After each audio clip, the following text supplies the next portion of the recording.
vi outro anjo voando pelo meio do céu, e tinha o Evangelho eterno para proclamar aos que habitam sobre a terra, e a toda nação, e tribo, e língua, e povo, dizendo com grande voz: Temei a Deus, e dai-lhe glória, porque vinda é a hora do seu juízo, e adorai aquele que fez o céu e a terra e o mar e as fontes das águas.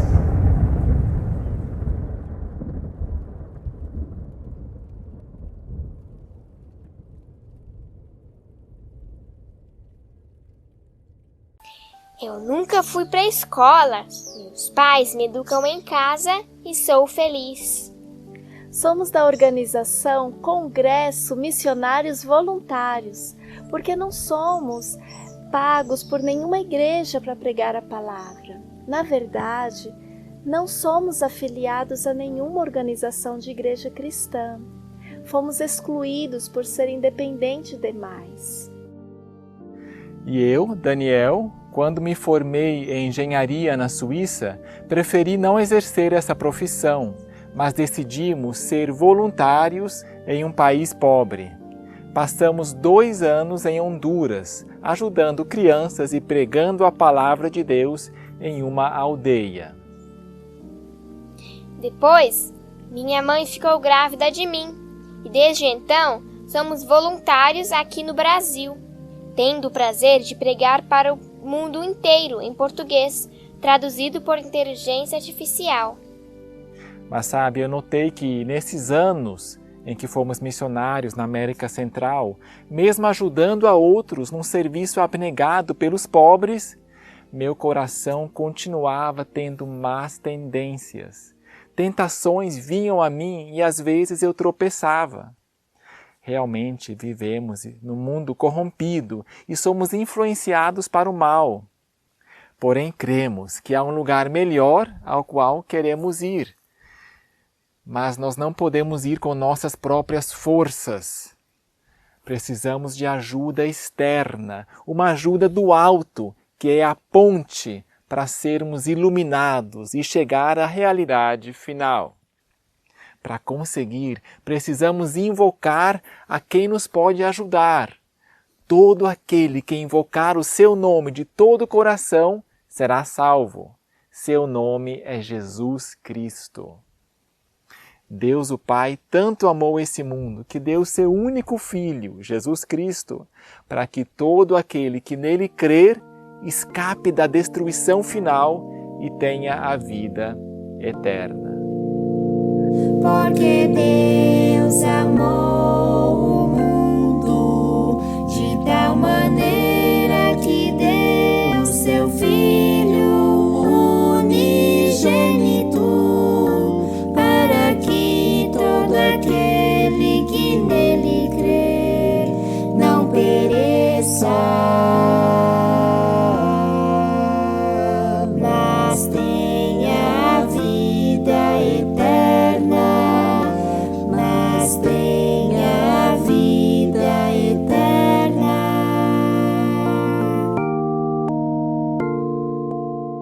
Mas como é Deus? Se nós que somos criaturas de Deus, somos seres pessoais, inteligentes e racionais, Deus também deve ser um ser pessoal, inteligente e cheio de amor. Se Ele não é um ser pessoal, inteligente e cheio de amor, como poderia alguma coisa impessoal criar algo pessoal? Você sabe de algum robô que conseguiu criar um gato de verdade? Como poderia uma coisa não inteligente produzir algo inteligente? Como poderia alguém sem amor produzir algo com amor? Se essa gatinha fosse má, ela iria nos arranhar e morder, mas que bom que ela nos ama. Ela expressa seu amor nos lambendo, ficando perto de nós, roncando. Mas e se eu tivesse um robô que fosse programado para dizer "Eu te amo, eu te amo"? Seria a mesma coisa? Teria graça? No começo seria interessante, mas eu logo iria me cansar. Não se compara com um animal vivo inteligente. Sabe, Deus também não criou robôs. Ele criou seres inteligentes, que podem escolher amar ou não. E Deus nos ama tanto que Ele quer que a gente tenha uma adoração voluntária a Ele. Ele nos dá o livre-arbítrio, a livre escolha se queremos servir a Ele ou não. Todas as suas criaturas, até os anjos, têm esse livre-arbítrio. Um desses anjos, uma vez, decidiu questionar a Deus, dizendo aos outros que a sagrada lei de Deus era desnecessária para os anjos. Depois de muitas tentativas que Deus fez de esclarecimento, Lúcifer e aqueles anjos que persistiam com suas ideias foram afastados do céu.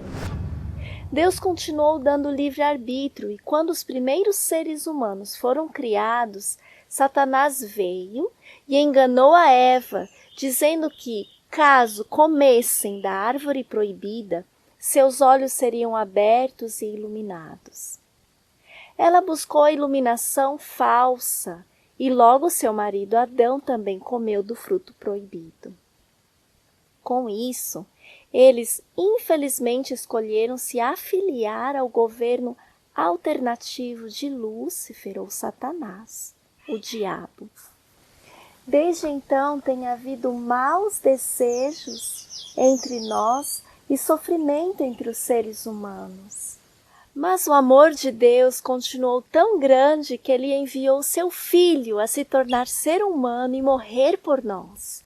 Jesus Cristo é a imagem do Deus invisível. Quem vê a Jesus, vê o Pai. Jesus viveu e sofreu por 33 anos e morreu conforme muitas profecias indicam. Por exemplo, Isaías 53, ele foi oprimido. Ele foi oprimido e ele foi afligido, porém ele não abriu a sua boca. Como uma ovelha levado ao matadouro, ele ficou quieto e sofreu por nós. Ele sofreu em nosso lugar. Pelas suas feridas somos sarados.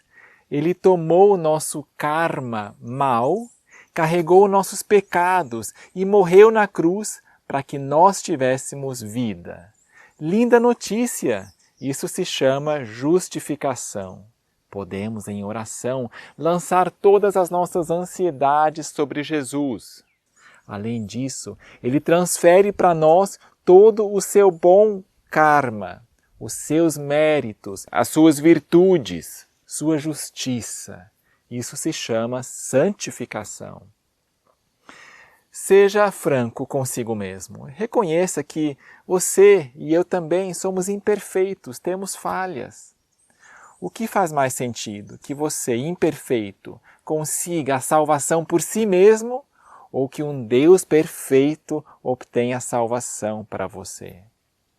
Enganoso é o coração, mais do que todas as outras coisas, e desesperadamente corrupto. Quem o conhecerá? Diz a palavra de Deus. Todos pecaram e carecem da glória de Deus. Nós somos impotentes, precisamos da intervenção do alto. Qual seria a solução para o sofrimento? O que faria mais sentido? Um Deus poderoso que pode cuidar de você? Não faz mais sentido colocar o teu descanso nele para obter conforto, em vez de em você mesmo tentando descobrir qual o desejo que causa teu sofrimento, quando você poderia estar errado? O que faz mais sentido? Temei a esse Deus e o reverenciemos, exaltemos seu sagrado nome. Temei a Deus e dai-lhe glória, porque é vinda a hora do seu juízo. A vida de cada pessoa que viveu neste mundo está sendo revisada, começando com os que morreram. Cada pessoa tem que morrer uma só vez e depois ser julgada por Deus. O sábio Salomão disse no final de seu livro Eclesiastes: de tudo que foi dito, a conclusão é esta: tema a Deus e obedeça aos seus mandamentos, porque esse é o dever de todo homem. Nós teremos que prestar contas a Deus de tudo que fizermos, até daquilo que fizermos em segredo, seja o bem ou o mal. Esta única vida que temos vai determinar o nosso destino eterno. Deus nos dá anos e muitas oportunidades para decidirmos se queremos seguir aquilo que sabemos ser o certo, ou se vamos amar mais os prazeres, a aprovação dos homens e pisar sobre os princípios da verdade. Depois que morremos, vem o juízo. Só há 2 possíveis destinos, ou salvação eterna ou perdição eterna. E não é possível passar de um lado para o outro. Os mortos tampouco voltam para visitar as pessoas aqui nesta terra. Quem adora supostos espíritos de mortos, na verdade está adorando a anjos maus, que imitam os que morreram. Satanás, o diabo e seus anjos maus fazem isso para nos enganar e nos fazer pensar que podemos viver de qualquer jeito agora e depois resolver o problema em outra vida. Triste engano. Salomão, inspirado, diz: os vivos sabem que vão morrer, mas os mortos não sabem coisa nenhuma. Também não podemos transferir nenhum crédito, nenhum karma, usando a sua linguagem, ou mérito para os mortos. Eles estão no pó da terra, dormindo, inconscientes, aguardando o julgamento. Não sabem de nada. A ideia de que a vida continua de alguma forma, que depois da morte podemos remediar nossas falhas desta vida, essa ideia se originou por Satanás, o grande enganador, para tranquilizar e incentivar os seres humanos a viver de qualquer jeito. Repito, triste engano. Quem merece nossa adoração é o Criador. Todos os seres humanos, inclusive este, são criaturas. Não, ao invés disso, adoremos aquele que fez o céu, a terra e o mar e as fontes das águas. A sua lei é santa, justa e boa. Os princípios do amor a Deus e ao próximo já existiam lá no céu, são eternos. Deus nos deu 10 dedos para nos lembrar dos 10 mandamentos e mostram nosso dever para com Deus, na primeira tábua, e o amor para com o próximo, na segunda tábua. A propósito, o 4º mandamento nos lembra que Ele é o Criador e nós, meras criaturas. Ele diz: lembra-te do dia do sábado para o santificar. 6 dias trabalharás e farás toda a tua obra, mas o 7º dia é o sábado do Senhor teu Deus. Porque em 6 dias fez o Senhor o céu, a terra, o mar e as fontes das águas. Adoremos ao Criador no sábado. A maioria dos cristãos guarda o dia errado. Satanás, o diabo, é inimigo da lei de Deus e instigou o bispo de Roma a transferir o dia santo para o domingo. Isto aconteceu no 4º século. E o imperador Constantino até chegou a obrigar os habitantes do Império Romano a guardar esse sábado falsificado, que é o dia seguinte do sábado verdadeiro. Ele aproveitou-se da inimizade que havia para com os judeus, então o dia certo que os judeus guardavam, o sábado, foi substituído pelo domingo, usando o pretexto de que Jesus ressuscitou nesse dia. O diabo também influenciou o Papa a simplesmente tirar o 2º mandamento e fazer outras alterações na lei de Deus. O 10º, por exemplo, ele dividiu em 2 para manter o número bonito de 10 mandamentos. Assim, Roma começou a ensinar a versão adulterada da lei de Deus, corrompida, no Catecismo. Mas Jesus, em vários textos, disse que ele não veio para mudar a lei de Deus. E até disse que os cristãos deveriam orar para que a perseguição não acontecesse no sábado. E essa perseguição aconteceu muitos anos depois da ressurreição de Jesus. Transgredir a santa lei de Deus, os 10 mandamentos originais, se chama pecado. Pecado é a decisão de transgredir, de quebrar a santa lei de Deus. Deus é fiel e não permite que tenhamos uma tentação, um desejo mais forte do que nós podemos suportar. Em Tiago 1, vemos passo a passo o que é pecado. Cada um é tentado quando é atraído e iludido pela sua própria sensualidade. Então, essa sensualidade, ou paixão, ou concupiscência, havendo concebido, dá à luz o pecado. O pecado, sendo consumado, gera a morte. Ou seja, ter o desejo, a tentação, não é pecado. Mas se em vez de repelir o pensamento, eu o acariciar e nutrir, se torna em pecado. Agora, Deus não pede que renunciemos a coisa alguma que seja proveitosa. Em tudo o que faz, Ele tem em vista o bem-estar dos seus filhos. Que bom seria se todos os que não aceitaram a Cristo pudessem perceber que Ele tem coisas incomparavelmente melhores para oferecer do que aquilo que eles mesmos desejam. O ser humano provoca os maiores males e a maior injustiça para consigo mesmo quando pensa e age contrariamente à vontade de Deus. Nenhuma felicidade verdadeira existe no caminho proibido por aquele que sabe o que é melhor e quer o bem das suas criaturas. O caminho da transgressão só leva à miséria e destruição. Mas se você quer adorar o Criador e ser fiel a Ele, reconhecendo que precisa ser lavado dos seus pecados, você deve ser batizado por imersão na água. Jesus Cristo disse: quem crer e for batizado será salvo. Quem, porém, não crer será condenado. O sistema corrompido de Roma diz que basta pôr só algumas gotas de água sobre a testa. Mas não. Na Bíblia diz que o Filipe e o etíope desceram até a água para batizar. Mateus diz que Jesus saiu da água depois do batismo. E esse verso diz que somos sepultados no batismo. Alguém não pode ser sepultado em algumas gotas de água. Porque o batismo significa que vamos morrer, sepultar nossas vontades e desejos maus e viver para Deus. Consiga uma Bíblia no seu idioma.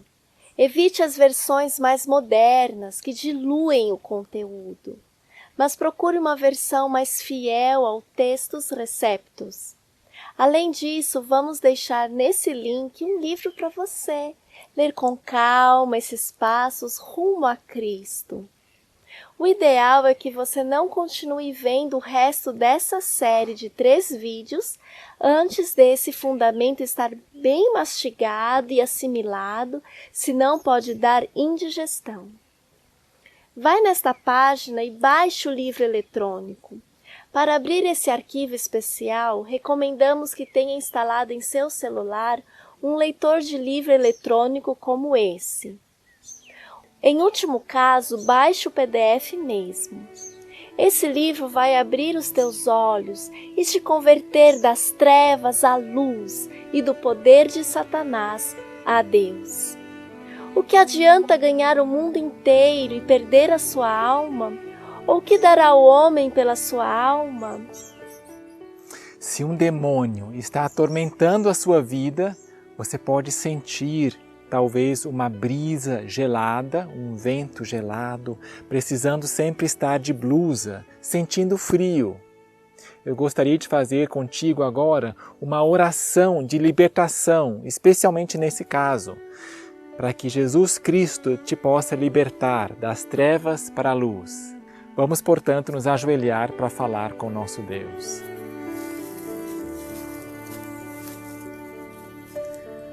Senhor Santo Deus e Pai, Criador dos céus e da terra, em nome de Jesus Cristo, queremos pedir, interceder por essa pessoa que está se sentindo atormentada, influenciada para o mal por esses demônios, e que dês libertação em nome de Jesus Cristo, que essa pessoa creia e aceite o teu presente, o teu Filho que enviaste.